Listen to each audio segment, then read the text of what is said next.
মেরুতে, যেখানে বলা হয়েছে যে মেরুতে অক্ষাংশ দ্রাঘিমাংশ উভয়ই আছে। আমরা সবাই জানি যে দ্রাঘিমা রেখাটা যেটা এটা মেরুতে গিয়ে মিলিত হয়, মানে 90 ডিগ্রিতে সবসময় মেরুতেই থাকে। আর এখানে এটা বলেনি যে দ্রাঘিমা রেখা আছে কিনা মেরুতে। দ্রাঘিমা রেখা থাকলে মেরুতে নেই, কিন্তু দ্রাঘিমাংশ মানে দ্রাঘিমা রেখার অংশ যেটা সেটা মেরুতেই আছে। হ্যাঁ, কিন্তু ওনারা বলছে যে দ্রাঘিমা রেখা দ্রাঘিমাংশ নেই।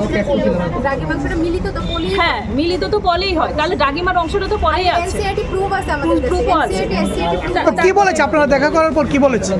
ওনারা বলেছে চ্যালেঞ্জ করে দেখুন কোশ্চেনগুলো তুলে দেবেন সবগুলো দেখা বলেছে যে আমি জানি না, অনেক ভুল ছিল আমাদের স্যার অনেক এগুলিকে বিবেচনা করবে বলেছে।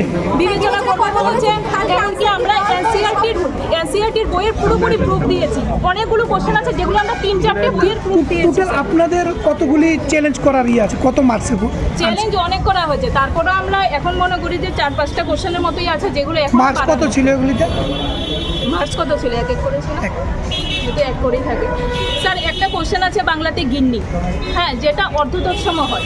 অর্ধতৎসম আমাদের সিলেবাসে শব্দভাণ্ডার আছে, কিন্তু শব্দভাণ্ডারে উল্লেখ করা আছে যে তৎসম তদ্ভব, তো কিন্তু অর্ধতৎসমটা উল্লেখ নেই, যেটা 2019-এ সিলেবাসে ছিল। 20-তে যখন সিলেবাস চেঞ্জ হয়েছে তখন অর্ধতৎসমটা নেই, কিন্তু তারপরেও আমাদের অর্ধতৎসমটা দেওয়া হয়েছে। এখন ওরা বলবে যে শব্দভাণ্ডার যখন আছে অর্ধতৎসম আছে, তাহলে শুধু শব্দভাণ্ডারটা উল্লেখ করা থাকতো, তৎসম তদ্ভব এগুলো কেন উল্লেখ করা আছে?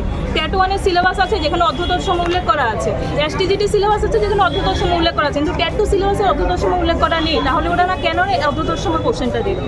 তারপরে স্যার একটা আছে জোড়াতালি, একটা সমাস আছে, যে সমাসটা ওরা করণ তৎপুরুষ দিয়েছে, সেটা করণ তৎপুরুষও হয়। আমার কাছে কলকাতা ন্যাশনাল লাইব্রেরির বুক আছে যেটাতে ওটা জোড়াতালি একদম লেখা আছে দ্বন্দ্ব সমাস, তারপরে ওরা এটাতে স্টার্ট দেয়।